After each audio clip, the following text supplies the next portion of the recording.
시작은 전단에서 시작이 된 건데 전단만 막는 게 아니라 보조기억 장치 같은 물품까지 막게 돼 있어요. 그 얘기는 뭐 USB, SD 카드, 뭐 DVD 한마디로 뭐 한국 드라마 담은, 한국 가요 담은 이런 게 다 안 된다는 얘기인데 여기서 우려하는 포인트가 막는 건 물품을 막는 거지만 그 안에 담은 정보가 못 들어가게 막는 거기 때문에 이 자체가 굉장히 포괄적이고 과도한 제한이다라는 게 국제사회 비판의 포인트입니다.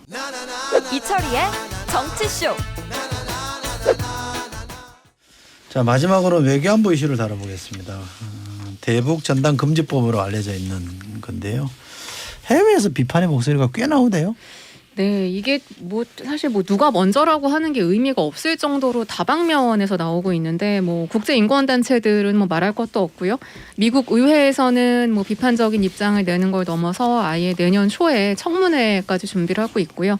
이게 원래 북한 인권 주제로 하려던 청문회인데 갑자기 이 법이 큰 이슈가 돼서 청문회에 주요하게 다뤄질 걸로 보이고요.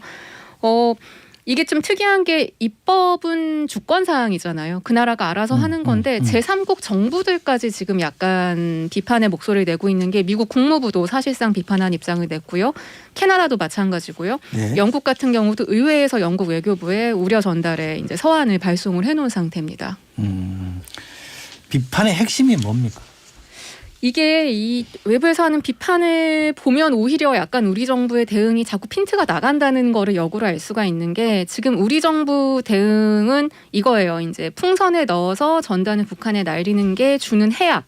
그러니까 접경 주민들의 생명과 안전에 위협이 된다라는 부분을 가장 강한 논리로 방어 논리로 쓰고 있는데 사실 미국을 비롯해서 국제사회에서 지금 우려하는 거는 전단 자체보다도 전단 플러스 알파예요. 그러니까 플러스 알파가 더 걱정이 된다는 기류가 강한데 이게 뭐냐 하면 저도 법을 처음 보고 조금 놀랐던 게 이게 시작은 전단에서 시작이 된 건데 전단만 막는 게 아니라 보조기억 장치 같은 물품까지 막게 돼 있어요. 그 얘기는 뭐 USB, SD 카드, 뭐 DVD 한마디로 뭐 한국 드라마 담은, 한국 가요 담은 이런 게 다 안 된다는 얘기인데 여기서 우려하는 포인트가 막는 건 물품을 막는 거지만 그 안에 담은 정보가 못 들어가게 막는 거기 때문에 이 자체가 굉장히 포괄적이고 과도한 제한이다라는 게 국제사회 비판의 포인트입니다. 어떤 분은 이렇게 지적을 하던데요.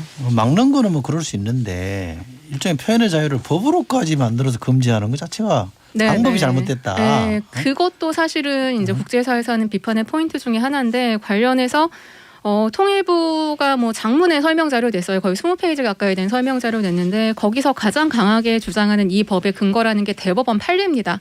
2016년으로 제가 기억을 하는데 요는 아무리 표현의 자유가 원칙적으로 존중되는 거라고 하더라도 타인의 생명에 위협이 된다면 예외적으로 제한을 할 수 있다. 라는 건데 이거를 이제 근거로 두는데 그걸 부정하는 사람 없잖아요. 그렇죠. 근데 문제가 뭐냐면 당시 이 판례는 민사 소송이고 손해배상 청구 소송의 판례였어요. 근데 이거를 형사처벌할 수 있는 조항을 제정할 수 있는 근거로 즉자적으로 쓴다는 거에 대한 문제가 하나 있고 아까 말씀하신 것처럼 그런 행위를 제한할 수 있다. 와 그러니 그런 행위를 벌 줘야 한다는 다른 얘기잖아요. 그러니까 외국에서 그렇게 보는 거예요. 한국은 표현의 자유를 함부로 제한을 하고 또 그런 행위를 할 경우에 감옥에도 넣겠다는 나라구나라는 인식을 조금 하게 되는 게 된 거죠. 맞아요. 예. 지금 집권 세력이 표현의 자유라는 가치를 굉장히 중요시하는 그럼요. 세력인데 예, 특히 그렇죠. 일종의 예. 자기 부정이 될 수도 있겠고 그러면 이렇게 현 정부가 무리해서 북한에다가 시그널을 줬는데 반응이 있을까요?